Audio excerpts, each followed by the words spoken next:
Welcome to LOA Today. I'm Walt here with life coach Cindie Chavez. Today is Wednesday, October the 2nd, 2019. It is 4 p.m. New York time, and that's 1 p.m. Los Angeles time, 9 p.m. in London, 5 a.m. in Tokyo, 6 a.m. in Sydney, Australia. But wherever you are in the world, thank you for joining us for another episode of LOA Today, your daily dose of happy. And I'm happy that it's Neville Day. Happy Neville Day, everybody, because we are talking about Neville Goddard, as we always do, or actually, as we almost always do on Wednesday. Provided, of course, we're both in the same podcast at the same time, because we don't have a conflict. But that's right. It's a day to look forward to, and I always look forward to it every single time we're doing this. We've been doing it for over a year now. Did you realize that? Yeah. Wow. It's been over a year. I mean, and we still aren't done with all the Neville books. That was so amazing. Yeah, we're like we always say, we could do a Neville book again. We could finish this one and start right back at the beginning and be totally different. It does seem that way, doesn't it? It's amazing. It's the same topic over and over again. It's the same text over and over again, and we always get something new. Just amazing. Yeah. It's a remarkable thing. It is. Plus, we're working with Neville's magnum opus, The Law and the Promise, his last book. And it's kind of the book where he really pulled it all together. At least that's what we're seeing so far, I think. I think so too. And not only that, but because he had been teaching this stuff for so long, that at that point he had collected a lot of stories from people that attended his lectures and had put his methods into practice and had great results. And so he's added those in to kind of prove his points along the way. And that's so much fun. I love that so much. Yeah, me too. And I want to say, last time we were together, we had a story where the woman said, I feel wonderful. Something fantastic is happening to me now, or something like that. Right. Oh yeah. I've been working with it actually. And I decided, okay, I need to do this. This is going to happen all week. And then I remembered it this morning. Oh, no. I've actually been doing it every single night. And yes, thank you. Yes. Oh, you're quite welcome. And the phrase is, isn't it wonderful? Something marvelous is happening to me now. That's it. Yeah. And I've been practicing that every night and sometimes during the day, too. And I can't say I've had any really major results. You know, they just popped up and say, whoa, look at this manifestation. It's amazing. But what I have noticed so far is that just by making this part of my routine, so to speak, yes, I am finding it easier to deal with the crap that life throws at you. You know what I mean? I mean, because stuff just happens, and you know, it's up to us how we're going to respond to it, right, how we're going to deal with it, and how we're going to react to it. And you know, it's not like this is the only process. Lots of people have lots of different processes, meditations and affirmations, and you know, there's a whole list of things that you can possibly do. But this one does have apparently a very calming effect when it comes to dealing with the crap. So that's a good start right there. That's good. Yeah, I have a mantra, if you want to call it that. It's like a thing that I just say all the time, and it just is, reminding myself that no one and nothing has power over me. Good point. I like that one. Right? And it's like, I remember maybe 15 years ago, 12 years ago, I got a hold of that concept, right? That if I was a victim, someone treated me badly, that feeling like a victim, being a victim, that it's like I was the only one that could have my hand on the trigger. Right. And, sure, do people ever get victimized by someone else? Yes, that's not what I'm saying. And I'm not saying that if you've been attacked or something that it's your fault. I'm talking about the aftermath of it. I'm talking about when we look back on whatever has happened and we feel like, oh, everything's coming against me, instead of taking that radical responsibility of saying, you know what, no one's going to have power over how I feel, right? I have power over that I have power over me and how I feel and how I experience this and what story I tell about it. Once I got a hold of that, it was like everything shifted for me. And I realized how often I had really been in victim mode, like, poor me, all this crap is happening to me. And now I try to remind myself, it's not happening to me, it's happening for me. And so that, I think that I had really started again a few weeks ago with that. Like, I'm reminding myself of that all the time. No one no one can take my power from me. And so that was the mantra that's already been going. Yeah. And a lot of times, whatever mantra is like my current thought, that will be what I do when I'm going to sleep. So this one about, how wonderful, it just went right by. I determined to do it for this week. And then I remembered like an hour ago, I thought, I challenge everyone to do it with me. And then I just dropped the ball. Never thought of it again. Well, fortunately, I did it for the both of us, so we're Thank covered. you. We're okay. That's all right. That's all right. But, well, actually, that kind of illustrates what the biggest challenge we all have is with these various processes, doing them. I mean, Right? we say we're going to do them, and then, life gets in the way, and we forget, and maybe we make a note, oh, and I forgot, I got to go back and do that, and maybe we can kind of staggeringly get through a few days in a row where we do it, and now we start to develop a habit, so now we got that one going, but we forgot this other one. That's just the way life goes. Right? I feel like Neville's up there giving me this. My husband calls that the lips, right? Just like you kind of purse your lips together and shake your head, shut your eyes. That's what Neville's doing. It's like, by the way, there's something I always like to, not always, I often like to make comments on stuff that I've seen in the Neville groups on Facebook. Yes. And there's a theme I've been seeing a lot of lately in which people complain that people like yourself, people who are paid life coaches, are being paid when Neville didn't take money for the lectures he gave, and you actually shouldn't be paying money. What's that? Who says?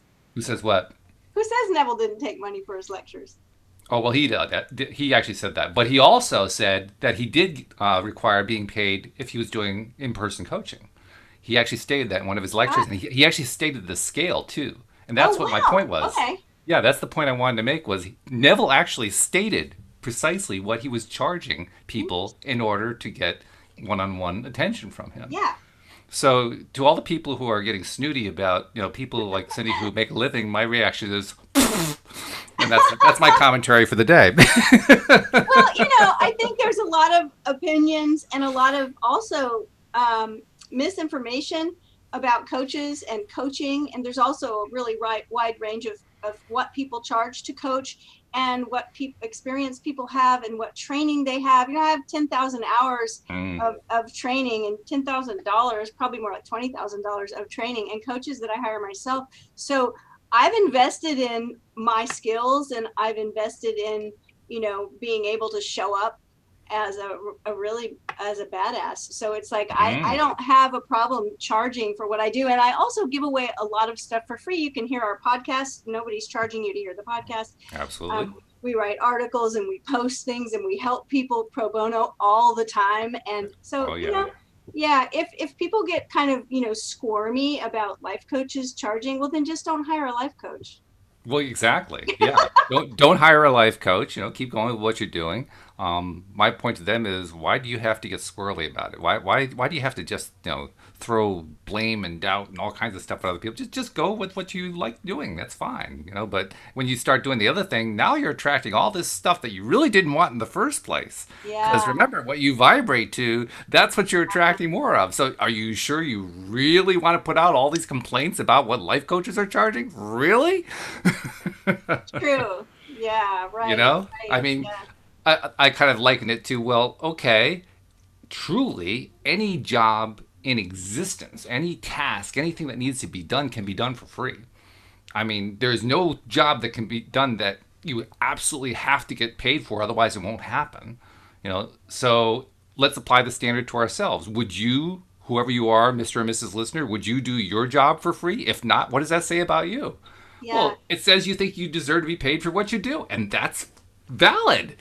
That's perfectly valid. It's funny because some people get really offended when you want to charge. I know when I first started coaching professionally, and I got, an email list where I was like a newsletter where I would mail out. I never offered any services. I didn't even offer ebooks for sale or anything. I never made an offer for anything. I just sent out, advice. Ooh, do you hear all these sirens going by my office? I just sent out advice and letters and ideas and, always sending. And the first time I ever offered anything, and I just said, it just made an offer, I had so many people unsubscribe. And I thought it was so funny. I was like, I bet that Neville, it reminds me of what so many coaches do today.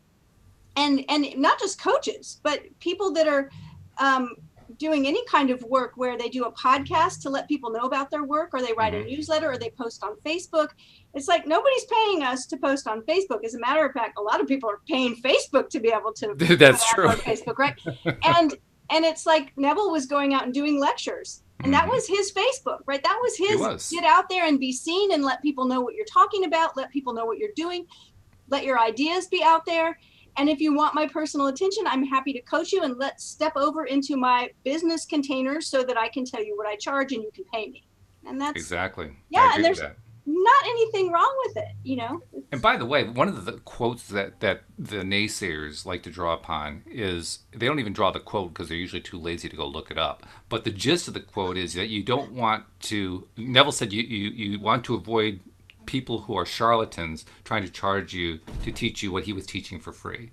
And so people grasp onto that and they say, well, that means you should never pay anybody anything to help you learn any of this stuff. But that's not what he said. He said you shouldn't pay charlatans. Well, that's kind of like, don't take any wooden nickels. It's really good advice, but it doesn't mean that you should never take a nickel. Right. So here's the thing. We live in an age where any information that you want is at the touch of the fingertips. Google is, God to everyone, right? We need to know something. Google has the answer, and we just go get the answer. So information is so plentiful, any information that you want. But when we're talking about coaching or consulting or, I don't know, roofing or bricklaying, we're not talking about information. We're talking about somebody who has the body of knowledge where they can help you personally, skillfully apply the information. And that's totally different, right? Exactly. Yeah. In fact, this is like anything else. We were talking earlier, you and I, even before we started the podcast, about the importance of how we focus and what we're going to focus our attention on. Are we going to focus in a way that is focusing on what pleases us, on what we like, on what we prefer, or are we going to focus on stuff that we don't like and gripe and groan and complain and moan? It's not like there's a lack of opportunity to do that, so there's plenty of chances for us to be taking that latter step, that latter approach.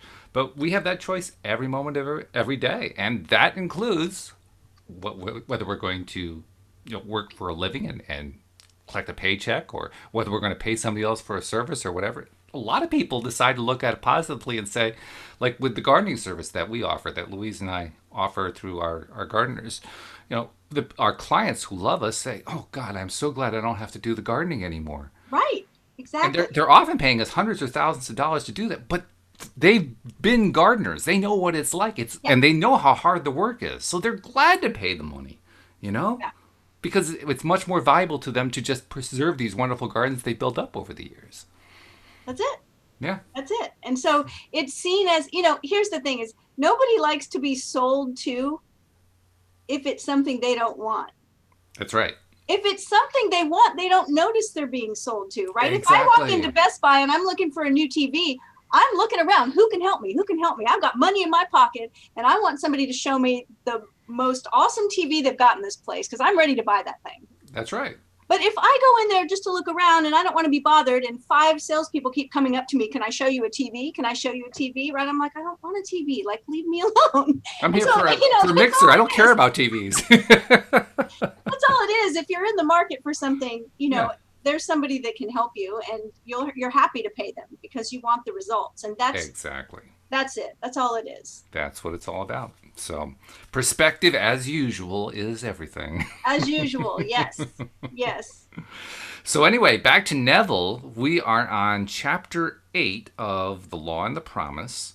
We are. And the title of this one, it just evokes all kinds of images, because it evokes the idea of Alice in Wonderland, through the looking glass.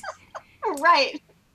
And I looked at it and I started laughing because we both were chuckling without any detail at all, just saying we are living in interesting times. And we are. Like, Alice through the looking glass. And here we are going through the looking glass. Like, yeah, that's pretty much my day. Yeah. Right. We were Walt was mentioning a minute ago, the perspective, the idea of perspective, and that we choose how we can look at things. Just like I was saying, no one can take my power away. No matter what happens to me, no one can take my power away. And part of that conversation before the show was that I told Walt that I had posted on Twitter that this morning while looking through the headlines, I realized I've never said, "Oh my God," as many times in the past 2 years as I have the rest of my whole life. And it's been helping me a lot because I always follow up the "oh my God" with "nobody can take my power." Good combination, though. I like that. Yeah. Very good combination. Because and you know this about me, I've always felt like it's important to stay up to date on what's going on in the world. I'm not making a judgment on anybody else. Personally, I have trouble putting my head in the sand and not paying attention. I want to know what's going on. It's just my personality. It's just who I am. I also don't want to be despondent and in distress every minute of the day because of things that are going on, right? So that's my combo. But I'm thinking about how those two phrases work together. Oh my God, nobody can take my power away from me. What a combination that is. Well, that's what it's been. So that's huge. That's really powerful. I think you actually improved it with that. It's working for me. So do we have any announcements before we head into the chapter? Yeah, let's do our promotional announcements that we usually do, which amounts to very simply, like Cindie was saying, this is a free podcast and we're giving out free information and we're sharing our thoughts freely and so forth. And we do that because we want people to listen, because we like having people listen to our thoughts. And sometimes even they come back and they mirror their own thoughts back to us, either on the live stream or by sending an email or contacting us through the website. And it's fun. We love that. But we know that our listeners are loving it too because the numbers keep increasing, and which I love. I don't know about you, Cindie, but I just love it. Every single year, the numbers get bigger and bigger. Yeah, and it's not like we're not reaching millions of people yet, but I mean, even a year ago, thinking of having like 350 listeners every single episode, that seemed out of reach, and we're there now. Yeah. And it's going to keep growing and growing and growing. So that's why we do it. That's why we love it so much. The reason why we would suggest that you become a subscriber is because we're doing 5 shows a week with 5 different sets of co-hosts. We're all talking law of attraction, but every single show is so different. You're going to get different information, different ideas, different laughs, different entertainment out of every single show. It's really worthwhile. It's like having, a variety of 5 different shows to listen to every single week, but they're all the same show. So, with that thought in mind, become a subscriber by going to the homepage of our website. That's the easiest way, loatoday.net. And at the top of the page, you will see instructions on how to do it in about 3 to 4 clicks. And alternatively, if you are already using a podcast platform like, iTunes or Google Play or Spotify or Pandora or whatever, you can probably find us on all those too, because we are now on all the major ones and many of the minor ones. But the bottom line is, if you can't find us that way, go to loatoday.net, the webpage, and you'll be able to find us there. And also, feel free to subscribe and listen to us on YouTube, because as we record these podcasts, we also live stream them to YouTube, and that's where our live stream listeners come in. They'll join us on the YouTube page and contribute their comments. We'll often incorporate their comments into what we're talking about. And it just makes it a much more fun experience for everybody involved. And subscribing there is just as easy as it is for the regular podcast. You click the subscribe button. There's also a little bell to click to be alerted every single time that we publish something or that we're live streaming, so that you can just go right to the event and listen to it immediately after, or even during, while we're recording it. So either way, actually both ways, we hope you subscribe both on YouTube and to the podcast. But please do subscribe, because it really is worthwhile. And those are our promotional messages for the day. Excellent. And thank you, subscribers. We appreciate you so much. Absolutely. So much. All right. So we are making our way through Neville Goddard's book, The Law and the Promise. And we just hit over the halfway point. So we're in chapter 8, Through the Looking Glass, like Walt says, a little reminiscent of Alice in Wonderland here. And I've never heard this little verse, but Neville starts out with a verse from a poem, I guess, called The Elixir by George Hebert. And it says, "A man that looks on glass, on it may stay his eye, or if he pleaseth, through it pass, and then the heaven espy." And I think that's really like, I had to think about it for a minute. But what I kind of get from that, and I don't know how that verse hits you, but I kind of get that we can either look at things at the surface or we can look deeper. Yes. And if we look deeper, that's when we're going to, get to that place where we can see the bigger picture, I think. I agree. That's that's pretty much what Neville is all about. Because we've discovered this every step of the way as we explore his books. This is the 6th of the 10 books that we've done so far. And every one of them is the same because every one of them has layer upon layer upon layer upon layer of meaning in what on the surface are very simple words. It's amazing how often that plays out. And I've been thinking all week about, anybody that's heard the podcast for some length of time might hear me occasionally mention some Hermetic principles because that's something that I'm versed in. But I had not put it together as much as I had in the past few weeks. And it's not this book, but I'm trying to remember which book we did before, because now I want to go back and look where Neville was talking about conception. Mm-hmm. And I'm like, all of a sudden, it just all lined up for me how much it's all the Hermetic principles, the principle of gender, the principle of, manifest of correspondence. And I was thinking, oh my goodness, once again, I had that thought. It was like, I could go start at that book again. I've read it 3 times and it would all be different. It would be like, oh, that's what he's saying there, right? So you can just do this stuff over and over and it doesn't get old at all. Well, I'm also thinking that when we finish this book, before we get on to the others, maybe we do a show just on Hermetic principles so you can give everybody a little more in-depth understanding of them. I would love to do that. Love to do that. All right. Okay, so Neville says, objects to be perceived must first penetrate in some manner our brain. But we are not, because of this, interlocked with our environment. Although normal consciousness is focused on the senses and is usually restricted to them, it is possible for man to pass through his sense fixation into any imaginal structure which he conceives and so fully occupies. It is more alive and more responsive than that on which his senses stay his eye. Okay, so this, if we pick it apart a little bit, this paragraph, we see that once again, Neville is talking about when we are imagining things and we allow our senses to come into play, right? That we can bring those senses into any imagination. He says imaginal structure, right? Any imaginal structure which he conceives and so fully occupies that it's more alive and more responses than that, he says, on which his senses stay his eye. So in other words, the surface. Mm-hmm. Yeah.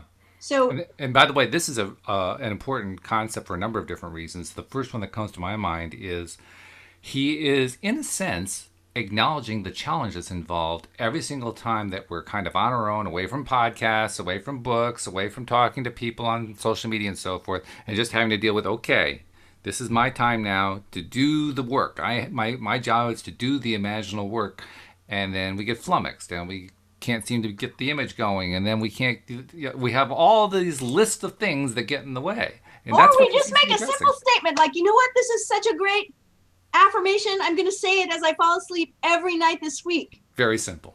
Yep. Where did it go? I never thought about it again. Yeah, it's so easy. It's so easy, right? Right. So Neville points this out a lot. And something I think is interesting here that we covered, I think it was in one of the previous books, where Neville touched on a little bit what we decided was, I don't think he said it, but it was what we decided was lucid dreaming. Oh, yes. Right? Mm-hmm. And if you've ever had a lucid dream, and I can't say I've had many, but I have had maybe a half a dozen. And one of the things that is so hard to explain about a lucid dream, the only way I've heard anybody explain it is just to say it feels more real than real life. Hmm. And I don't know, I guess it's that everything's heightened. The colors are brighter, the bodily sensations are more acute. And so when you wake up from a lucid dream, it almost feels like, oh my gosh, was that real? And this is a dream because this feels sort of flat compared to where I just was. And that's what I feel like Neville is talking about here. It's interesting you say that too, because I remember in a number of cases where I've had dreams that were very vivid. I'll call them lucid dreams because they fit the criteria you are describing here. And the best way to describe how I felt when I woke up is I woke up with my eyes wide, like, whoa, what was that? Well, the other criteria for a lucid dream is that you know it's a dream as it's happening, which is really interesting because a lot of times what happens, especially when someone is first, attempting, because usually it's not something that just happens to people. It's something that happens because they're consciously intending it to happen and they're focused on it. And what happens is that as soon as the person recognizes, oh, this is a dream, I'm in a dream, they'll wake up. So there are like methods to keep you in the dream. Like one of them is that if you suddenly realize you're dreaming and you feel like you're losing it, like you're waking up, like it's just to turn around, to spin around a little bit, and you'll really? stay in the dream. So I think that's really interesting. But I feel like Neville is talking about that here, not a lucid dream, but something akin to it, because he says that this imaginal structure, that the person conceives it and so fully occupies it that it's more alive and more responsive, he says, than that on which his senses stay his eye. But in other words, that on which he just sees in his natural world, just regular everyday stuff. He says, if this were not true, man would be an automaton, reflecting life, never affecting it. Man, who is all imagination, is not tenant to the brain, but landlord. He need not rest content with the appearance of things. He can go beyond perceptual to conceptual awareness. I like that terminology there, is that it's not tenant to the brain, but landlord, right? Nobody takes my power from me. Like I get to decide what story that I'm telling. I'm the landlord. That's right, yeah. This ability to pass through the mechanical reflective structure of the senses is the most important discovery man can make. It reveals man as a center of imagining with powers of intervention which enable him to alter the course of observed events, moving from success to success through a series of mental transformations in himself. Attention, the spearhead of imagining. This is what we were talking about earlier. This is the part we got to pay attention to, is how much attention can we give it without losing it?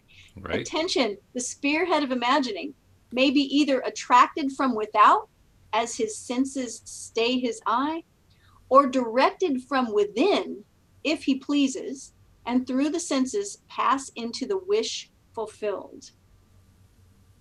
So is there anything that stands out to you from these last few sentences? This seems like a lot of information. I want to make sure we don't just run through it without... There is a lot of information. I'll tell you, it isn't so much what stands out as what it evokes in me. Because one of the things that I've noticed a lot when I've been doing my own imaginings, creating my own imaginal situations, is there are certain scenes, certain vignettes, as we like to call them, where it's so easy for me to get into the scene and I get really passionate about it. And there are other times I am treading water trying to get some passion going about it. And I'm sure a lot of that has to do with how important it is to me. I was just going to ask you, is what do you think makes the difference?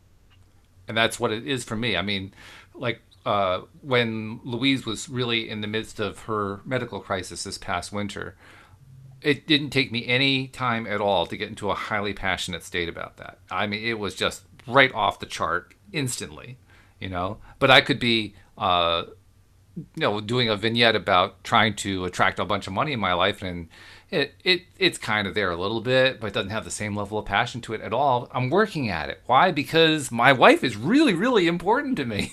Right. She's very, very important. It's interesting. I used to manage a sales team, and in sales, there's a phrase that we hear all the time, and it's your why. WHY, right? Why you're doing this, why you want to make the sale, why you want to be successful. And oftentimes, the idea was that you had to know that.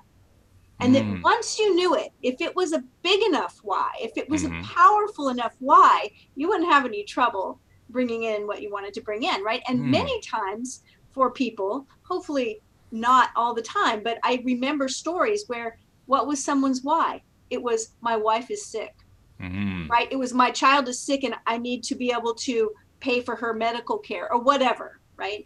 And that why was a really, really big why. It was very important to them. And so they did what they needed to do to keep on track with whatever it was. In this case, it's keeping on track with, our energetic practice. And it's sort of like, you think about people that begin a certain practice, and it could be a mental practice like this, meditation, and it could be an exercise practice, or maybe taking supplements or whatever, because they have some diagnosis or something, and the doctor's like, if you don't relax and start de-stressing, you're going to have a big problem, or if you don't do this. And so what happens? They're like, they get serious about it. Suddenly their why got really big. It's like, It's like, I don't want to have another heart attack or whatever. So they get serious about it. That's all it is. And you're right. It's like when it's really important to us. And I think that's a great thing to tap into. It's like, sometimes I think when we have trouble manifesting something, it's because it's not really that important to us, and we don't maybe want to admit that even to ourselves. But it's like when we do find the thing that's really important, we'll put it together, right? I think it's accurate. And in fact, I mentioned in my example that trying to manifest health for my wife was easy to tap into because I care so much about her. But perhaps tapping into trying to attract a certain amount of money doesn't have the same passion for me. That's a hard one to let go of. I mean, because we want to have money to live on, right? We want to be able to have that abundant lifestyle, Yeah. So letting go of that can be a little bit tough. But I think there is also something to be said for letting go of that. Because I think when we let go of it, what we're really doing is giving ourselves the opportunity to find what it is that we really want to do with the money and latch into that and get the better passion out of it. That's so it. I mean, that's such a standard, it's almost a cliche. It's such a standard, like, life coachy question, right? It's like, what do you want? I want to make $100,000 this year.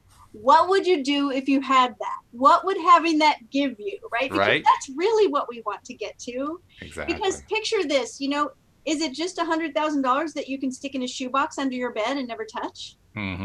That's not usually what people want. It's not going to work.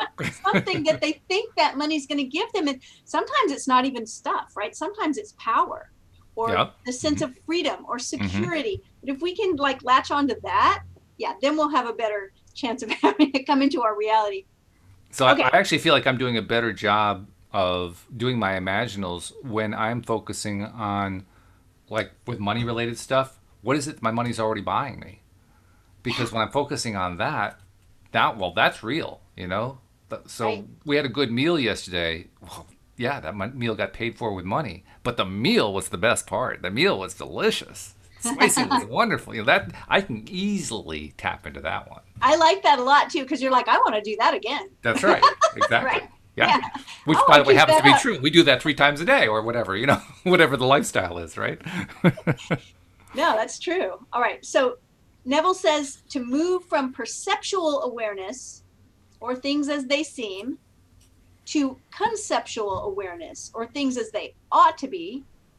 We imagine as vivid and as lifelike a representation as possible of what we would see, hear, and do were we physically present and physically experiencing things as they ought to be, and imaginatively participate in that scene. So that's that paragraph right there is sort of, in a nutshell, everything that we learned from Neville, right? Yeah, that's true. Yeah. It's like we can look around us. I can touch this chair, touch my computer, notice the temperature in the room, blah, blah, blah. Yep. To move from that into something different, I have to use my imagination. And I have to do it in a way where it seems as real, if not more real, than everything that I'm seeing and touching. And that's the goal right there. It isn't even so much doing the imaginal work, it's making it real. The more real we make it, the more we win. The more we get to where it is we're trying to get to, the more we attract what we're trying to attract, the more everything works out the way we want it to work out, because we were able to make it real in our minds. So he's going to tell us a story that he received. He says the following story tells of one who went through the glass and broke the chains that bound her. So here's the story. 2 years ago, I was taken to the hospital with a serious blood clot condition, which apparently had affected the entire vascular system, causing hardening of arteries and arthritis. A nerve in my head was damaged and my thyroid enlarged. Doctors could not agree on the cause of this condition, and all of their treatments were completely ineffective. I was forced to give up my everyday enjoyable activity and remain in bed most of the time. My body, from my hips to toes, felt as though it was encased and bound by tight wires, and I couldn't put my feet on the floor without wearing heavy hip-length elastic stockings. We call those compression stockings now, right? Mm-hmm. The person says, I knew something of your teaching and tried very hard to apply what I had heard. But as my condition grew worse and I could no longer attend any of your lectures, my despondency grew deeper. One day, a friend sent me a postcard picturing the scene of a lovely beach by the ocean. The picture was so beautiful. I looked and looked at it and began to remember past summer days at the seashore with my parents. For a moment, the postcard picture seemed to become animated, and flooding memories of myself running free on the beach filled my mind. I felt the impact of my bare feet against the hard, wet sand. I felt the icy water running over my toes and heard the crash of waves breaking on the shore. This imaginal activity was so satisfying to me as I lay in bed that I continued to imagine this wonderful scene day after day for about 1 week. One morning, I moved from my bed to a couch and had started to sit up when I was seized with such an excruciating pain my entire body became paralyzed. I could neither sit up nor lie down. The terrible pain lasted for more than a full minute, but when it stopped, I was free. It seemed as if all the wires binding my legs had been cut. One moment I was bound, the next moment I was free, not by degrees, but instantly. Wow. Wow. It's wow for a couple of reasons. Because I just mentioned how my biggest passion in the examples I gave was when I was trying to support my wife, who was going through a thyroid issue, which is exactly what this woman had. Now, her symptoms were different from my wife's symptoms, but it was basically the similar kind of situation because my wife was not bedridden, but she certainly couldn't get around very much. I mean, literally, I had to walk her around in my arm whenever we went outside. That's how bad it was at that point. And she was getting progressively worse. She ended up in the hospital and so forth. So I'm thinking, wow, there's all these parallels. And then she describes the postcard, the picture postcard, that starts to become real in her mind, which is almost identical to what I did, because I focused on a particular vacation that Louise and I had taken some 10 years before. And it was a picture on the wall of the two of us on that vacation. And I just kept playing that little picture in my mind. I did the same thing as she did. And I didn't even know that was the story coming up. You know what I think is interesting about this? And we read another story that was similar, very similar. But what I think is interesting is, remember going back to the idea of assuming the feeling of the wish fulfilled for the sake of enjoying the feeling of the wish fulfilled? Ah, yes. Right? Like, I'm not doing this to, and it's a conundrum, right? It's like there's a Buddhist koan that is like, you cannot make it happen. You can let it happen. But if you let it happen to make it happen, it won't happen. It's really difficult to get around that. But the idea is that when we are putting ourselves in that imaginal place, if we do it just because it's so enjoyable to do it, we let go of the attachment to the outcome that causes resistance. Yes. And so when I was reading this, I was thinking, I do recognize that the person is writing to Neville and the person knows of Neville's teachings, but I still get the sense that this person was bedridden and in a lot of pain, and someone sends them a beautiful postcard, and that was like they were gazing into the postcard and flooding themselves with memories of being free in the body and running on the beach because it felt good to do that. Right. It wasn't that I'm going to keep doing that so I can get healed. It was like they even said somewhere in here, it says, the picture was so beautiful. I looked and looked at it and began to remember past summer days. And it says, this imaginal activity was so satisfying to me as I lay in bed that I continued to imagine it for a week. Why? Because when I remembered your teaching, I so hoped for a healing. I decided to force myself to do this. No, because it was so satisfying to me. Like it was relieving this person of pain.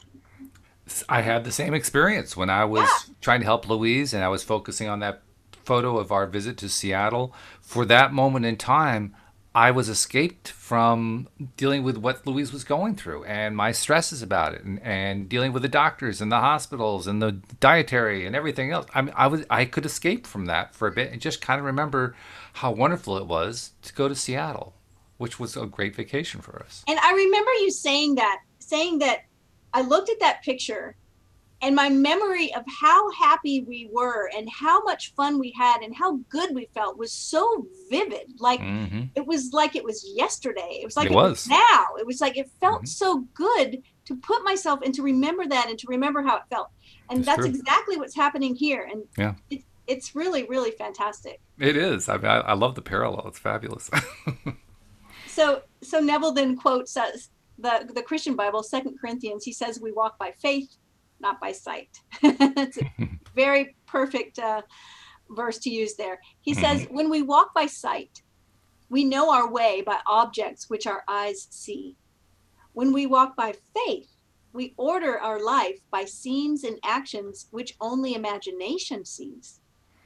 Man perceives by the eye of imagination or by sense. But two mental attitudes to perception are possible: the creative imaginative effort, which meets with an imaginative response, or the unimaginative staying of the eye, which merely reflects. Man has within him the principle of life and the principle of death. One is the imagination building its imaginal structures out of the generous dreams of fancy. The other is the imagination building its imaginal structures from images reflected by the chill wind of fact. One creates, the other perpetuates. That's really powerful. I feel like he's talking to me right now. Well, remember we talked about, I can't remember who said it. It could have been Neville. I just don't remember. But somebody said, most people today are just focused on yesterday's news. We just perpetuate. Yep. We perpetuate the same situations in our lives because we tell the same story about what happened already, and that's what Neville's talking about here. And you know what really pisses me off is when I get into that realm of thinking about this thing I don't like, right? Whatever it is, and for whatever reason, for some moment of time, it feels like I can't take my mind off of it. Even as I'm saying to myself, the more I focus on that, the worse things are going to get. But by God, I'm going to keep focusing on this thing. Well, we've talked about that many times about how hard it is sometimes when the focus is on physical pain, because we hurt, we can feel it. It's really hard to take your focus off that when you're in pain, right? But we've both done it successfully, so we know it can be done. Right? Absolutely, yeah. And I'm actually talking about not so much something that's difficult like physical pain, because that's just right in your face, and it is very, very difficult. You're just talking about politics, aren't you? Politics, economics, family issues. I mean, all the little stuff in life that we allow to get into the way. Yeah. And every one of them are things that really are a whole lot easier to take our attention away from than chronic pain. But for whatever reason, in that moment, it's like I am glued to it like a magnet. No, that's a mixed metaphor. But I am attached to it like a magnet. And there's no way I'm going to take my attention off that thing. And it's not rocket surgery. No, it's not. No. But eventually I do get my attention off, and I say to myself, what on earth was that all about? Well, you made a comment. You said, no, it's just the little things that come up. And I thought of that idea that, it's not the mountain. Right. It's not the climb up the mountain, it's the pebble in your shoe. Exactly. It's so true. Like big things come our way and we go, oh my goodness, okay, we're going to get through this. We're going to do it, right? Yes. The little stuff that's just like, oh. Exactly. That's it. So Neville says man must adopt either the way of faith or the way of sight. Sounds like Neville's telling us we can't have it both ways. To the extent that man builds from dreams of fancy, he is alive, and therefore the development of the faculty to pass through the reflective glass of the senses is an increase of life. It follows, here's the corollary, it follows that restricting the imagination by staying the eye on the reflective glass of the senses is a reduction of life. The specious surface of fact reflects rather than discloses, deflecting the eye of imagination from the truth that sets man free. The eye of imagination, if not deflected, looks on what ought to be there, not what is.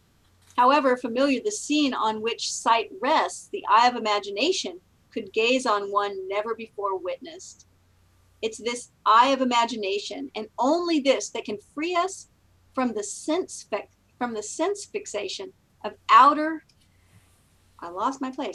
things, which completely dominates our ordinary existence and keeps us looking on the reflective glass of facts. I love the way he uses this analogy of the sense fixation being like reflective glass, because it just shoots everything back at us that's there instead of looking deeper. Right. And oh my goodness, that just makes so much sense.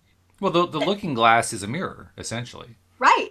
Yeah. And what he's talking about is life mirroring back at us, and us getting deceived by what's mirroring back at us instead of relying on what we know in our own imaginations to be what we're really creating, what we really want to be true. Right. And we do this so much, is just look at everything at a surface level. Yeah. No kidding. Right? Yep. So Neville says it is possible to pass from thinking of to thinking from. We've talked about that a lot with Neville. Yep. But the crucial matter is thinking from, experiencing the state. For that experience means unification. Whereas in thinking of, there is always subject and object, the thinking individual and the thing thought of. Self-abandonment, that is the secret. We have to abandon ourselves to the state in our love for the state. And in doing so, we live the life of the state and no more our present state. Imagination seizes upon the life of the state and gives itself to the expression of the life of that state. So the state, we could easily use the term wish fulfilled, right? We have to abandon ourselves to the wish and our love for the wish, or the state of the wish fulfilled, the feeling of the wish fulfilled. And I love that he says this here. In our love for the state, it's because we enjoy it. Yeah. Because it's so real to us that we enjoy it so much. That's the key right there. Not because we're trying to make something happen. There's also a very important term that he's using here. It's a term, really, self-abandonment. And I say that it's an important term because if I look at that experience that he's describing of what he calls abandoning ourselves to the state in our love for the state, essentially we are experiencing that new state. So the self is actually still there. The self is actually experiencing that new state. So what does he mean by self-abandonment? It's not like the self disappeared. The self is still there. I think he's being very specific. I think he's talking about the self as that which hangs on to all the mundane real world stuff that basically defies us to get involved in our imagination, leaving that part behind. And also the physical self, right? That the physical self that with our senses whatever we're sensing, sees the reflection. Oh, I see. Okay. Sees what is, right? That physical self, that's what we abandon. We abandon when we say, but my eyes are seeing this. I heard this and blah, blah, blah. This is, when people say, but this is the way it is. Yep. That's the self we're abandoning. Right. And we're leaving that to go into a different part of the self, which is the imagination. so it's basically the self that just takes its cues from sensory information and doesn't do anything else. That's the self that we're leaving behind, that we're abandoning, so to speak. Right. And then this is interesting turn of phrase. He says, faith plus love is self-commission. We can't commit ourselves to what we do not love. Now, that's what we were talking about a minute ago, right? Absolutely, yeah. It's like, why is it so hard for me to manifest a certain thing that I don't really care about? Well, we can't commit ourselves to what we do not love. Never would you have made anything if you had not loved it, for you love all the things that are, and despite nothing which you have made, for never would you have made anything if you hated it. From the Book of Wisdom. And to make the state alive, one must become it. I live, yet not I. God lives in me, and the life I now live in the flesh, I live by faith of God, who loved me and gave himself for me. So he's quoting from the Christian Bible again, but the thing that I think is interesting is before the quote, where he says, to make the state alive, one must become it. Here again, what we're talking about is those imaginal senses, feeling as real as the actual physical senses that we use every day. We have to become that. It has to be real.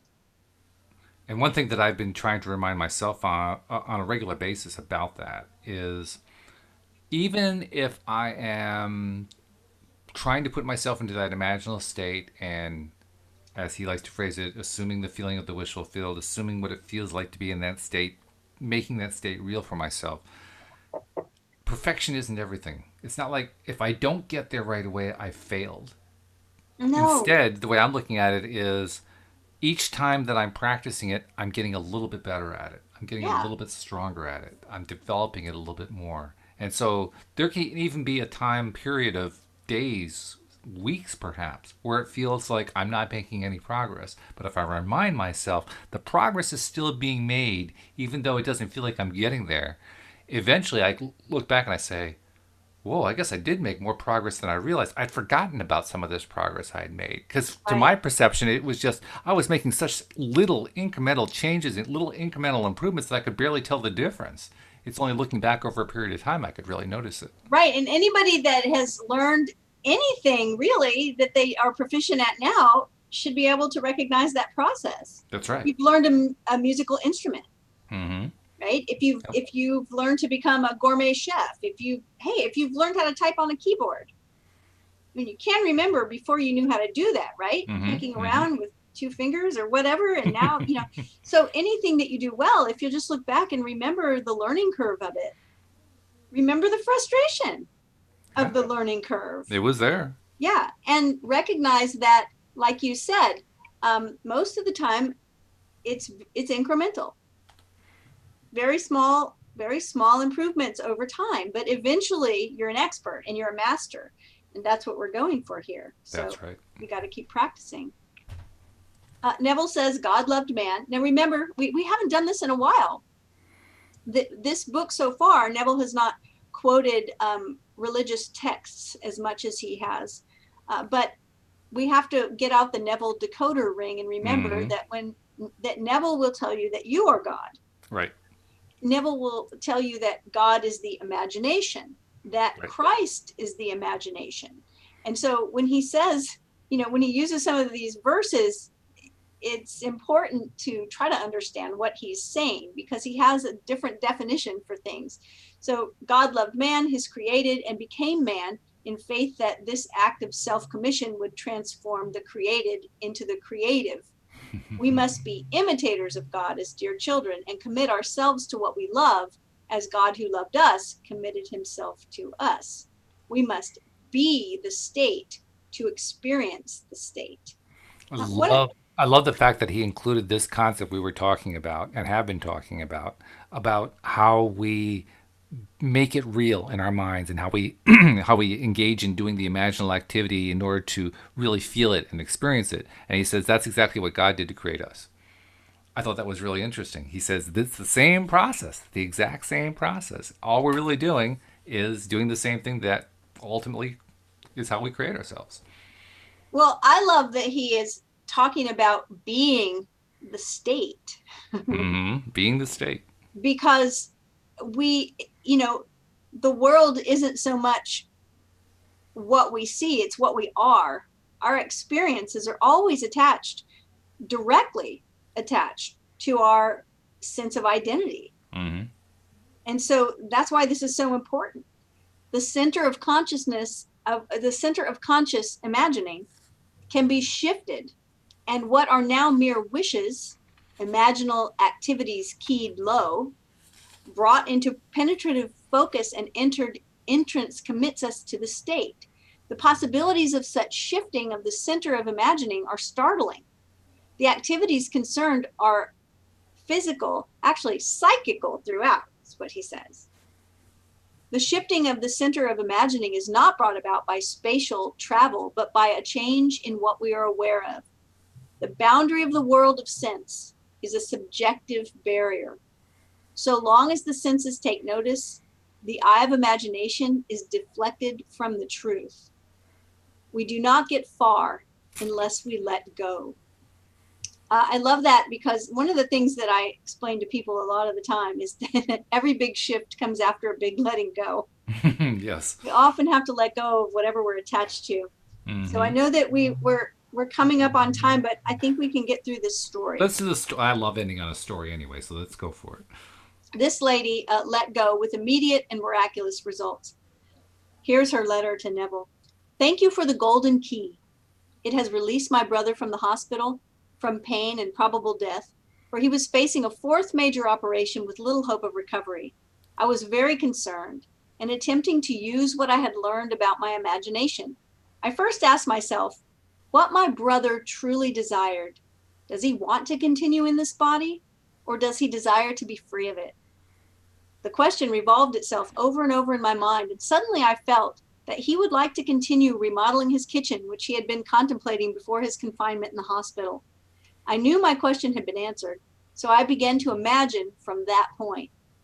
Attempting to see my brother in the busy activity of remodeling, I suddenly found myself gripping the back of a kitchen chair I had used many times when something happened.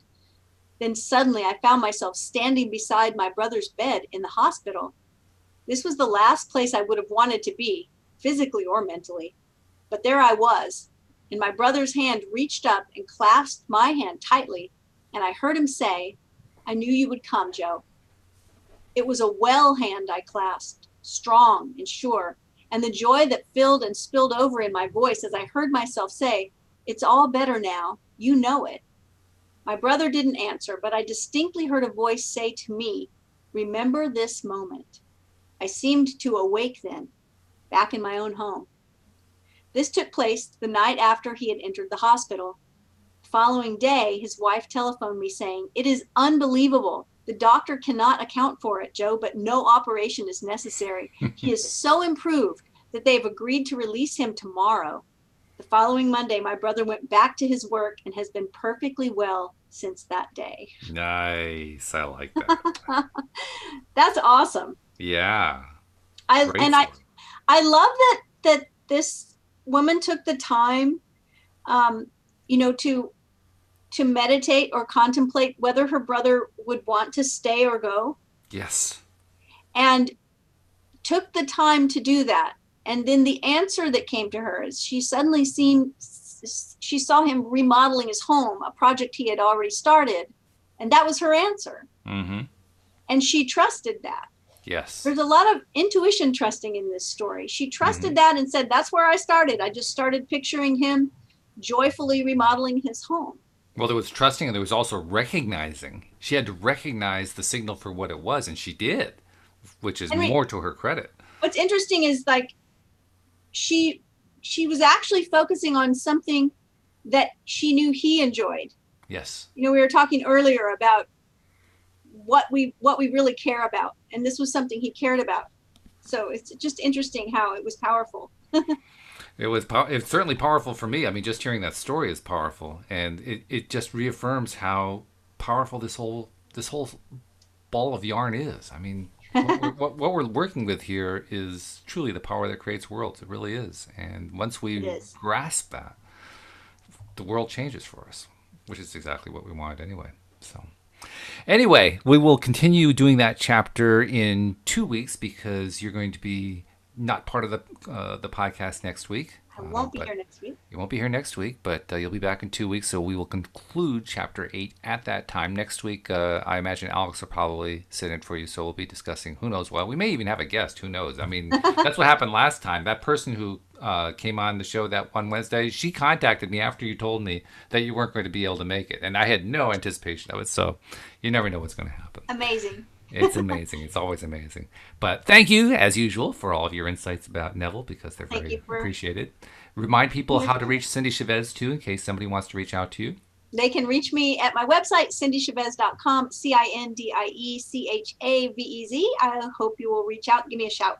I hope you will. And I hope you'll also keep coming back because we love every single one of you, especially our podcast listeners and our live stream listeners as well. We will see you all next time here on LOA Today. Goodbye, everybody. Bye, everyone.